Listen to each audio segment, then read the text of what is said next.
10 days after the funeral, the bank account goes down by the amount of one Social Security check.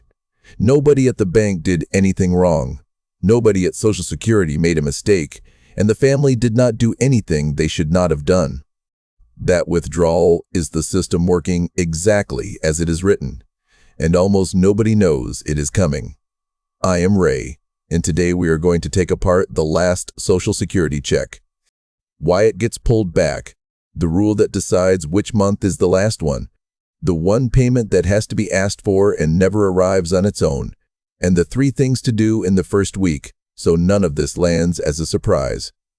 Let me start with the piece that explains everything else, because once you have it, the rest stops being strange. Social Security pays a month behind. The money that arrives in September is your benefit for August. The money that arrives in October is your benefit for September. Every payment you have ever received has been for the month before the one you were standing in. People go their whole retirement without knowing that, because when the money arrives every month like clockwork, it does not matter which month it is labeled.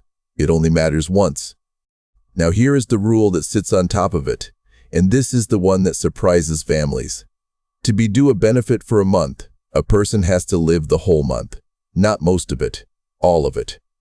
The law is written so that benefits are payable through the month before the month of death, which means the month somebody dies is not a month they are paid for. I want to give you the extreme version so the rule is unmistakable. Somebody who dies at 11:59 at night on the 30th of November, 1 minute from the end of the month, is not due a November benefit. There is legal writing that walks through exactly that example, because it is the case that shows how the line is drawn. Put those 2 facts together, and you can see the whole thing. The check that arrives after the death is usually the benefit for the month before. That one belongs to the person and stays. But if a payment arrives that covers the month of death itself, that one is not due, and it has to go back. In practice, most of the time, nobody has to do anything to make that happen. The agency sends a reclamation request to the bank, and the bank pulls the money back out of the account. That is the withdrawal the family sees. It is not a penalty, and it is not an error, and this is the single most common panicked phone call families make in the first month. Which brings me to the most practical sentence in this whole episode. Do not spend money that arrives in the account after the death until you know which month it is for. Leave it sitting there. 2 weeks of patience costs nothing. Spending it and then having it reclaimed leaves an overdrawn account in the middle of the worst month of somebody's life. And if the account has already been closed or emptied, the money is still owed, and now it is a letter and a repayment instead of a quiet adjustment. There is a second version of this that catches people, and it is worth a sentence. If the account was a joint account, and the surviving spouse moved everything into a new account the week after the funeral, the reclamation still happens. It just has further to travel, and it usually ends with a letter asking for the money instead of a silent withdrawal. Same outcome, more paperwork, more worry. Let me run one calendar all the way through, because seeing the dates side by side does more than any explanation. Take a man whose benefit is $2,200 a month, and say he dies on the 14th of October.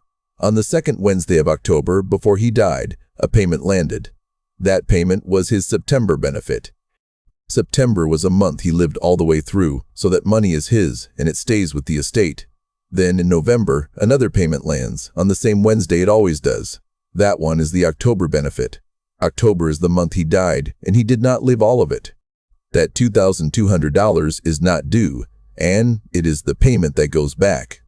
If nobody touches it, the reclamation runs through the bank, and the account simply returns to where it was. If somebody has already paid a funeral bill with it, the family now owes $2,200 that they no longer have.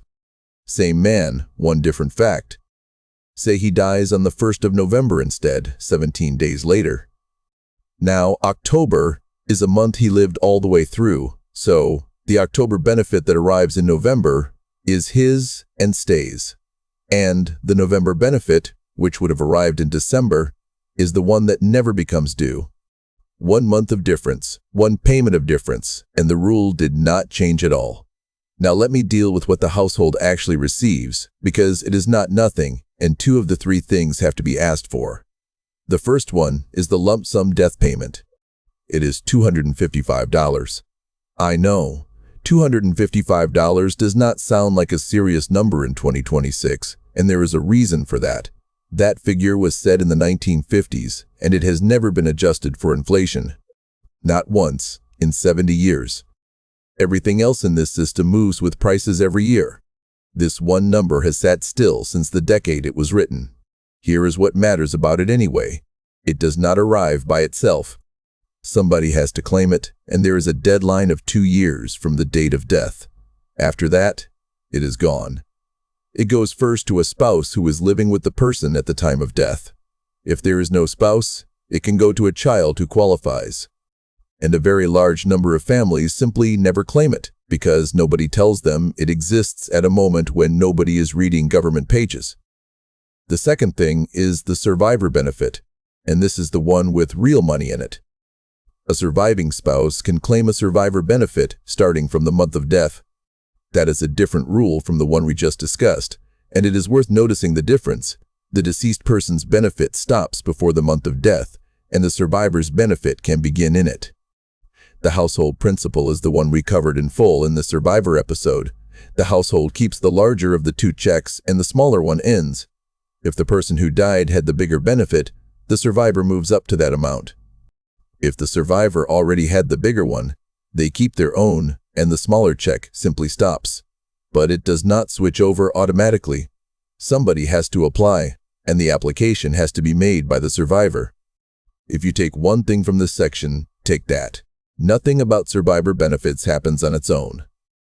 The third thing is not money, it is the notification itself. In most cases, the funeral home reports the death to Social Security, and they will do it if the family gives them the deceased person's Social Security number. That is a normal part of what they do. But it is worth confirming rather than assuming. Ask the funeral director directly whether the report has been made and when. If for any reason it has not been, the family reports it by telephone. And the reason this matters is arithmetic. Every month that a payment continues after a death is another month that has to be repaid later, and the number gets bigger while nobody is looking at it. Let me put the first week in order, because in that week nobody is thinking clearly and a list helps. 1. Confirm the death has been reported. Ask the funeral home, and if the answer is anything other than a clear yes, make the call yourself. 2. Look at the bank account and identify any Social Security payment that arrives after the date of death. Write down the amount and the date it landed. Do not move it. Do not spend it. 3. Ask which month each payment covers when you speak to the agency. That single question resolves the whole thing. One of those payments is almost certainly the family's to keep, and one may not be. 4. Ask about the $255 lump sum payment in the same conversation. It is one sentence, and it is the sentence that stops it being forgotten for 2 years. 5. If there is a surviving spouse, ask about the survivor benefit in that same call, and ask specifically what month it can start from. 6. Do not close the bank account that receives the benefit until all of this has settled. An open account makes a reclamation quiet. A closed account makes it a letter and a repayment. There is one more group I want to speak to directly, and it is the one this catches hardest. If the household was living on 2 checks and the smaller one belonged to the person who died, the drop is immediate and it is permanent. The survivor benefit replaces the larger check, not both of them. So a household that was receiving, say, $2,200 and $1,400 is now receiving $2,200. That is $1,400 a month gone from the budget, starting straight away. I am saying it plainly because the worst version of this is finding it out in the 3rd month, after the direct debits have been running against a balance that is no longer there. If you are the surviving spouse, or you are the son or daughter helping, look at the standing payments in that account in the first fortnight. Rent or the mortgage, the utilities, the insurance, the subscriptions, nobody remembers signing up for. Some of them will need to move. That is not a Social Security problem, and there is no rule I can quote you to soften it. It is arithmetic that arrives at the worst possible time, and the only defense is looking at it early rather than late. Now I want to talk about the part people find hardest to accept, because it is not really an arithmetic problem. The rule that a person must live the entire month feels wrong to families, especially when somebody dies on the 28th or the 30th. They lived almost all of it. They paid into the system for 40 years. And it is the last thing that happens between that person and a system they contributed to their whole working life. I am not going to tell you the rule is fair. What I will tell you is what it is. A bright line rule, written to be simple, to administer for millions of cases a year, that produces a harsh result for people who die at the end of a month. There are people who have made exactly that argument, and there have been proposals to change how the month of death is treated. None of them have changed the rule. As I record this, the rule is what it has always been, and anybody telling you otherwise is telling you about a proposal, not about the law. So plan around the rule as it is, not as it should be. A few questions that come up every time. Does the family have to pay back everything if the payment already went out? Only the payment that was not due, which is normally the one covering the month of death. Payments for earlier months belong to the estate. What if the money is genuinely gone, spent on the funeral before anybody knew? Then it becomes an overpayment case, and there is a process for that, including asking for it to be waived on the grounds that repayment would cause hardship. It is a form and a conversation, not a disaster. But it is far easier to avoid than to unwind. What about direct express cards and paper checks? Same principle. A paper check for the month of death should not be cashed and should be returned. Does the 2-year deadline for the lump sum ever get extended? Treat it as firm. 2 years from the date of death, and the family has more than enough to think about in that time without adding a missed deadline. And one that people ask quietly, does any of this change if the person died in the same month they turned 62 or the month they first claimed? The month rule works the same way regardless of when they started. It is always the month before the month of death.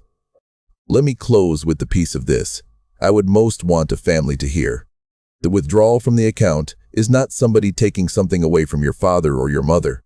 It is the last month of a payment schedule that ran a month behind for their whole retirement.